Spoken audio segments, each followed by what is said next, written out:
Each morning when our eyes flutter open, we enter a story we didn't write. We're told we exist as a me in here, peering out at a world out there, a subject gazing at objects, a thinker observing thoughts, a witness separated from what's witnessed. This is the lens we inherit without question, a lens that splits everything into opposites, self and other, light and dark, right and wrong. But what if this lens is a lie? What if this whole way of seeing is not the truth, but a clever illusion of the mind? From the ancient whispers of the Upanishads to the mystical silence of Zen, from Lao Tzu's poetic riddles to the crystalline teachings of Dzogchen, a message has echoed quietly through the ages. It doesn't flatter the ego. It doesn't offer comfort or safety. Instead, it unravels everything we think we know. The message? There is no separation. There are no two, no subject or object, no sacred or profane, no in here or out there. There is only what is, and what is cannot be captured by words. It simply is. This is not a teaching meant to add more layers to your knowledge. It's the opposite, a slow peeling back, a tender demolition. Not learning, but unlearning. Not gaining, but dissolving. Non-duality is not a belief system. It's a remembrance, an intimate rediscovery of something so close, so immediate, that the mind cannot hold it. It can only surrender to it. And that surrender, that's the point where the you think you are begins to vanish. Only in that vanishing does something astonishing appear. Not something new, but something ancient. Not something distant, but closer than your own breath. It's reality, pure, undivided, unspoken. From the moment we arrive in this world, our perception is trained to split things apart. Light or shadow, good or evil, male or female, heaven or earth. Every concept leans on its opposite, and so we fall into a mental trap, believing the dance of opposites is reality. But it's not. It's a mask, a clever trick played by consciousness on itself. The old mystics called it Maya, the cosmic illusion, the painter of false boundaries. Maya convinces us we are separate, that the one who sees and the thing being seen are two different entities. But they are not. The eye that sees is made of the same mystery as what it perceives. There is no gap, no edge, no line where one ends and the other begins. The world you think is out there is flowing through you, as you, not in front of you, in you, as you. This is not poetic metaphor. It is spiritual dynamite. Hermetic wisdom tells us, as above, so below, as within, so without. These aren't just pretty phrases. They're arrows pointing to the collapse of all duality. Every pair of opposites is just two ends of the same thread. But who's holding that thread? Who decided up and down, right and wrong, light and dark? The mind did. The mind, with all its cleverness, creates two-ness so it can analyze, name, compare, judge. It's a powerful tool, but it's also blind. You say, I feel sad. But who is this I that possesses sadness? You say, I see a tree. But can you find the precise boundary where the I ends and the tree begins? When we strip away all our labels, our roles, our beliefs, what remains? Only stillness, presence, being. That which is, but cannot be divided or defined. Advaita Vedānta teaches that duality is an illusion. Brahman, the absolute, has no second. It is not something that can be compared to anything else. It is beyond division, beyond names, beyond thought. The Gnostics described creation not as a triumph, but as a fall. Not the fall of man, but the fall of unity into fragmentation. Consciousness, upon identifying with a body, a name, a story, forgets that it is the canvas on which all things are painted. It mistakes the painting for the painter. Zen arrives at the same insight, but in silence. A Zen master once said, "Before enlightenment, mountains are mountains. During enlightenment, mountains are no longer mountains. After enlightenment, mountains are mountains again." This is the dance of perception. When we awaken, we don't start seeing something new. We start seeing clearly. Not through the lens of duality, but as the world itself unfolding.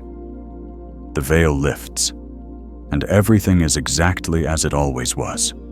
Only now, the illusion is gone. The real prison is not a place.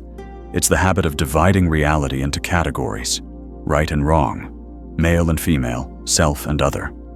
These are concepts, not truths. Pure being has no edges. It cannot be split or labeled. It's like air, formless, yet necessary for everything that moves. Krishnamurti once said, "Freedom is not in choice. Freedom is being beyond choice. And to be beyond choice, the chooser must dissolve. The ego must fall away, not violently, but gently, in stillness, in surrender." Because when we stop dividing, something miraculous happens. Fear disappears. Why? Because fear is born in the space between me and not me. It needs an other to exist. When there's no other, what remains to be afraid of? There's no threat, no separation, no isolation, just wholeness, already complete. But to see this clearly, you don't need to break down the prison walls. You just need to realize the walls were never there. Before the word, there was breath. Before the thought, there was space. Before I am, there was only being. All languages begin with a split, speaker and listener, subject and object. For a word to exist, there must be two. But what if the two never existed in the first place? The sages of old knew this. The mystics, the shamans, the hermits. They all pointed to the same quiet truth, that the deepest presence is not a sound, but the silence underneath all sounds. Not emptiness, but fullness so complete it needs no definition. In the Gospel of John, it says, "In the beginning was the Word." But this word was not a sentence. It was a vibration, a sacred pulse of awareness echoing through the fabric of all things. And before that vibration, there was stillness. A dark, fertile silence, the womb of everything. Lao Tzu spoke of the Tao that cannot be named, because naming is already too late. Naming splits what is into pieces. But the Tao, like awareness itself, exists before grammar, before thought, before time. In the Tibetan Dzogchen tradition, there is a state called Rigpa, pure, effortless awareness. It is not something you observe. It is the observing itself, not a mirror, not a reflection. Just light, just presence. Unfiltered, unformed, unbound. Hermeticism tells us that the world did not begin with an action, but with a resonance. Not creation, but expression. The fiat lux, the let there be light. Even that light came out of silence. That silence is not an idea. It is accessible. Right now. But it only appears when you stop reaching for it. When the grasping ceases, what's left is what has always been. The mind is noisy, restless, full of ambitions and identities. But true awareness is like a clear sky, unaffected by the clouds that pass through it. Ramana Maharshi advised the simplest yet deepest inquiry. Who am I? Not to find an answer, but to realize the absurdity of the question. To see that the one asking isn't real. Because for a question to exist, there must be time. But truth is outside time. It doesn't begin. It doesn't end. It doesn't change. It just is. It's the still point between the inhale and the exhale. The place Kabir called the dwelling of God. Not a destination, but the space before movement, before anything becomes. When Sufi dervishes whirl, they're not dancing. They're disintegrating the rational mind in a spiral of surrender. When Zen monks sweep the floor, they're not cleaning. It's not about the act, but the attention, the silence that watches. All true spiritual paths, no matter how different they seem, lead to the same vanishing point. Silence. Not silence of speech, but silence of identity. Not absence, but the presence behind all presence. Words can only ever point. They're like fingers gesturing toward the moon. But don't mistake the finger for the moon. Don't cling to the metaphor and miss the truth it points to. If you want to see, look now. Look before the mind explains, before it labels. There, in that first stillness, there is the breath. There is you. There is all. You look into the mirror each day and say, "This is me." But is it really? That face, just skin, bone, and expression, was given to you.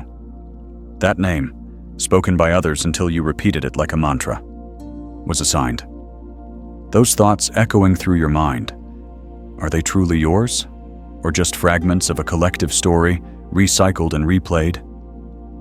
The brutal truth is this: what we call the self is a beautiful illusion. A fiction so convincing it begins to believe in itself. Like a character in a novel suddenly aware it's being read, the ego wakes up and says, "I exist." But existence is not ownership. Being is not identity. As Nisargadatta Maharaj said, "Whatever you can observe, you are not. If you can watch your thoughts, you are not your thoughts. If you can see your body, then you are not the body." So, what remains? That's the real question. Not who you are, but what is left when the you falls away. The ego, this collection of memories, reactions, opinions, acts like it owns the house. But it's more like a shadow cast by something deeper, a mask worn by the infinite, a role mistaken for the actor. It clings to its story as if it were the whole truth. But in reality, it's just theater. In Jewish mysticism, they speak of layers of the soul: nefesh, ruach, neshama. But the ego is none of these. It is the noise between the layers, the distortion that prevents the signal from coming through clearly. In Mahayana Buddhism, they call it anatta, not self. Not in the sense that nothing exists, but in the sense that nothing is fixed, nothing is owned. No thing is you. There's no permanent identity hiding behind the mask. Even modern neuroscience is beginning to whisper the same message. The self, it turns out, is a construction. A simulation created by the brain to navigate the world. There is no little person behind your eyes pulling the levers. No pilot in the cockpit. Just process. Just patterns. Just awareness expressing itself through form. Alan Watts said it beautifully. You are not a drop in the ocean. You are the entire ocean in a drop. But the ego doesn't want to hear that. The ego wants to be special. It wants to be saved. It wants enlightenment like a trophy on a shelf. It wants to have truth, not be truth. But enlightenment isn't a prize. It's a disappearance, a gentle funeral, and paradoxically, it's also a birth. Because when the ego dies, something vast and silent awakens. Not an individual, not a personality, but life itself, raw, vibrant, limitless. It's like waking from a nightmare in which you were constantly chasing shadows. Or like the story of Rahu, the demon who tried to steal immortality. He drank the nectar of the gods, but before it reached his throat, he was decapitated. His head, cursed to live on, now wanders the sky as an eclipse, forever chasing the light, but never able to consume it. That's the ego. A hungry ghost. It wants to be free, but it cannot let go. It seeks the light, but its very nature is shadow. So here's the final paradox. The ego cannot be enlightened. Only the end of the ego reveals the light. And what that light reveals is not emptiness, but completeness. Not silence as absence, but silence as everything. Presence without a center. Existence without boundary. Being without effort. Krishnamurti said, "The observer is the observed." There's no one watching the world. You are the world. Not in a metaphorical sense, but in the most intimate, literal truth. There is no distance between what is seen and what sees. Everything is happening within this field of awareness, within you, as you. You are not a separate piece in the universe. You are the canvas. You are the backdrop where stars appear, where trees grow, where thoughts come and go like wind. You are not a character. You are the stage on which the play unfolds. Let the I fall. Let it break. Not with violence, but with kindness. Let it dissolve like fog in the morning light. Don't try to hold on to any piece of it. Don't rescue any fragment. Just let it all go. Because beyond that fall, there is no ground to crash into. Only peace. Peace that cannot be shaken, because it was never constructed. It just is. Most journeys start with a craving. A desire to improve, to grow, to conquer, to arrive. But the spiritual path is unlike any other. It begins with seeking, but ends in stillness. It begins with the idea of a goal, and ends in the revelation that there was nowhere to go. That you have always been here. That nothing was ever missing. This is not a road. It's a circle, a spiral. And when you reach the end, you don't become something new. You return to what you've always been. You were never lost. You only forgot. You only spun around yourself, searching the outer world for what lives in the still point at the center of your being. As Rumi said, "You wandered from room to room hunting for the diamond necklace already around your neck." This is the great cosmic joke. That all your striving, all your study, all your struggle to find something higher was always leading you back to what was never apart. The sacred is not somewhere else. It's not in a temple or a mountaintop. It's right here, pulsing in your breath, shining in your gaze, waiting quietly between every heartbeat. The center is not a location, it is a condition. Or more truthfully, the absence of all conditions. A pure isness, being before becoming. Stillness before movement. Love before thought. This return is not dramatic. It's not a fireworks show. It's a whisper. A soft recognition that what you were chasing has always been whispering back. I am here. This is what the Buddha realized. Not that he had become something extraordinary, but that he had seen something ordinary with clear eyes. He saw that the world was not broken, that suffering comes not from the world, but from clinging, from resisting, from dividing. He saw that nothing needed to be fixed, only remembered. In Sufi mysticism, they speak of Fana, the dissolution of the self into the divine. But this is not destruction. It's not death. It's the moment the drop meets the ocean and knows it has always been the ocean. Not a part of it. Not a visitor, but the very thing itself. In Hermeticism, we speak of the return to the One. But this One is not a distant source. It is not something far off that we must reach. It is the very core of your being. It is the stillness from which you arise and to which you return, moment by moment. Here's the paradox that unlocks everything. You don't need to become enlightened. You already are. You don't need to find God. You are the field in which God appears. As the Christian mystic said, the kingdom of God is within you, not as poetry, as fact. The temple is not in a city. It is the body. The altar is not a stone. It is the heart. The priest is not a man. It is silence. So give up the chase. Let go of the rituals, the mantras, the need to prove or defend or explain. If something is true, it remains even when all words are stripped away. If something is illusion, may it burn. You don't need anything added to you. You only need to drop what was never real. The self you think you are, the one who struggles and seeks, is a costume. Let it fall. What remains? That which watches behind your eyes. That which feels without needing a name. That which was never born and will never die. The center that never moved. The light that doesn't flicker. The being that is always now.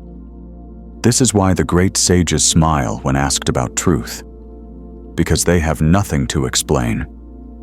Truth cannot be described. It can only be lived. Lived in the quiet of a morning, in the breath before thought, in the gaze that needs no reason. True meditation is not a method. It's a surrender. The end of striving. The end of managing. The end of being someone. Because when the someone disappears, the all reveals itself. This is not a path of becoming. It is a homecoming, a falling away into the place you never left. There are no questions here, no answers, only this. This moment, this unbroken, undivided, unspeakable moment. If you've made it this far, it's not because of these words. It's because something in you already remembers, already knows, already is. This message was never a teaching. It was a reflection. A finger pointing to the moon. A soft invitation to look. Not out there, but in. Not to learn something new, but to return to the silence before the first word. Thank you for listening. And remember, the truth is not in what was spoken. It lives in the stillness between the words. It lives in silence,